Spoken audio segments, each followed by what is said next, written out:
अखंड विष्णु कार्यं व्यासानेन चराचरं तत्पदं दर्शितं येन तस्मै श्रीलक्ष्म्याय नमः।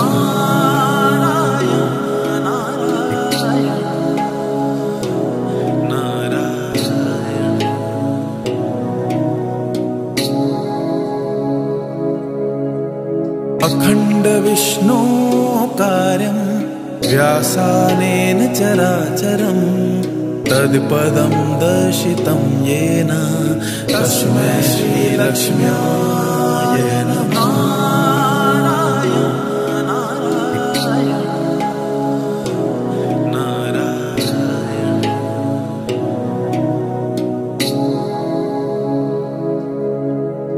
अखंड विष्णु कार्यं व्यासानेन चराचरं तत्पदं दर्शितं येन तस्मै श्रीलक्ष्म्याय नमः।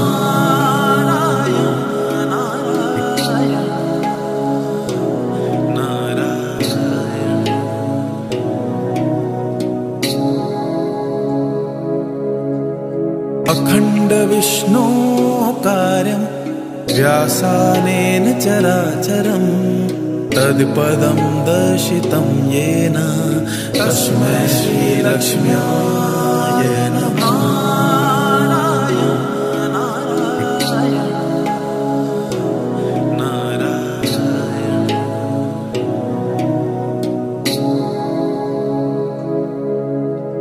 अखंड विष्णु कार्यं व्यासानेन चराचरं तत्पदं दर्शितं येन तस्मै श्रीलक्ष्म्याय नमः।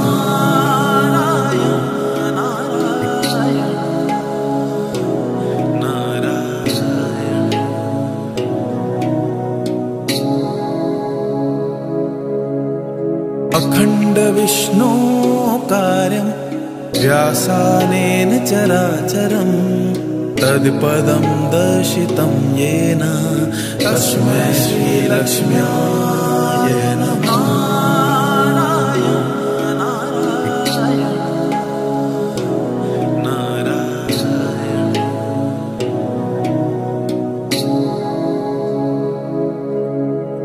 अखंड विष्णु कार्यं व्यासानेन चराचरं तत्पदं दर्शितं येन तस्मै श्रीलक्ष्म्याय नमः।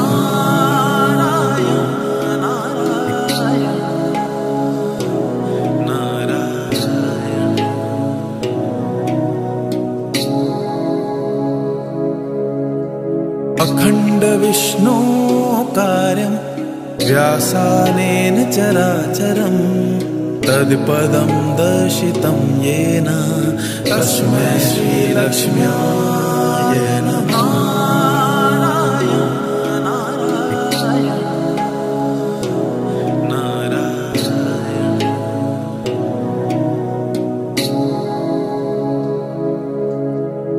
अखंड विष्णु कार्यं व्यासानेन चराचरं तत्पदं दर्शितं येन तस्मै श्रीलक्ष्म्याय नमः।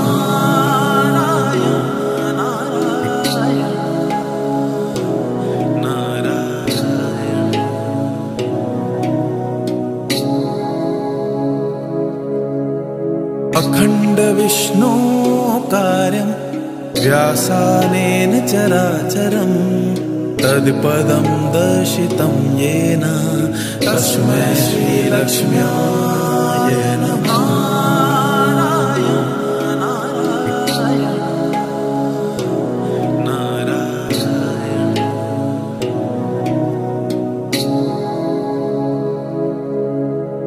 अखंड विष्णु कार्यं व्यासानेन चराचरं तत्पदं दर्शितं येन तस्मै श्रीलक्ष्म्याय नमः।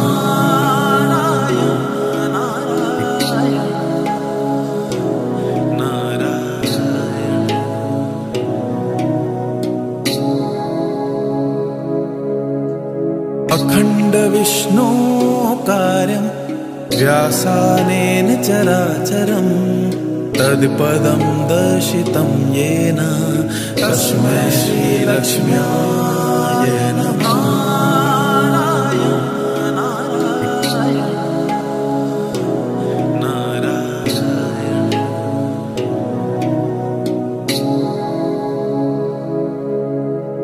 अखण्डविष्णो कार्यं व्यासानेन चराचरं तत्पदं दर्शितं येन तस्मै श्रीलक्ष्म्याय नमः।